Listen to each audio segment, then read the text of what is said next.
त्रिपुरा के सकबैतांग क्षेत्र में राजनीतिक माहौल उस समय और गर्म हो गया जब फंसे परिवारों के कुल 5 मतदाताओं ने अन्य दलों को छोड़कर टिप्रा मोथा पार्टी का दामन थाम लिया। इस अवसर पर नव शामिल सदस्यों का पार्टी नेताओं और कार्यकर्ताओं द्वारा गर्मजोशी से स्वागत किया गया। कार्यक्रम में प्रमुख रूप से उपस्थित थे एमडीसी हॉलीवुड चकमा तथा रमोथा पार्टी के अन्य वरिष्ठ नेता और कार्यकर्ता। नेताओं ने कहा कि टिप्रा मोथा पार्टी की नीतियों और जनहितकारी कार्यों से प्रभावित होकर लोग लगातार पार्टी से जुड़ रहे हैं। उन्होंने नए सदस्यों से संगठन को और मजबूत बनाने के लिए एकजुट होकर काम करने का आह्वान किया। पार्टी में शामिल हुए परिवारों ने भी टिप्रा मोथा के प्रति अपना विश्वास व्यक्त करते हुए क्षेत्र के विकास और जनहित के मुद्दों पर साथ मिलकर काम करने की प्रतिबद्धता जताई। फिलहाल के लिए इतना ही। ताज़ा खबरों के लिए जुड़े रहिए छाती के साथ।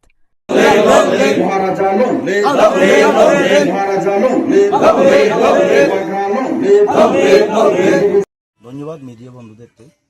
আপনারা দেখছেন আজকে বিজেপি ছেড়ে আজকে টিপ্রা মথাতে 18 ফ্যামিলি 59 ভোটার যোগদান করেছেন। বুবাগ্রার উপরে আশা ভরসা রেখে বুবাগ্রার চিন্তাধারাকে বুবাগ্রার যে চিন্তাধারাকে বিশ্বাস রেখে ওনারা আজকে বিজেপি এবং সিপিআইএম দল ছেড়ে টিপ্রা মথাতে যোগদান করেছেন এবং আগামী দিনেও সমস্ত ত্রিপুরা রাজ্যে যে যে এরিয়াতে আমাদের যেখানে এখনও আনডেভেলপ রয়েছে এডিসি এরিয়াগুলোতে সমস্ত জায়গাতে বুবাগ্রার উপরে ভরসা রেখে সমস্ত অংশের জনগণরা একসঙ্গে ঝাঁপিয়ে পড়ছেন। তারা আগামী দিনে টিপ্রা মথাতে যাতে বুবাগ্রার সঙ্গে কাজ করতে পারেন, বুবাগ্রার সঙ্গে ফাইট করতে পারেন, নিজের অধিকার যাতে ওনারা আদায় করতে পারেন সেই উপর লক্ষ্য রেখে সমস্ত অংশের জনগণ আজকে বুবাগ্রার উপর নজর রেখেছেন এবং টিপ্রা মথাতে সামিল হচ্ছেন দিক ধরে।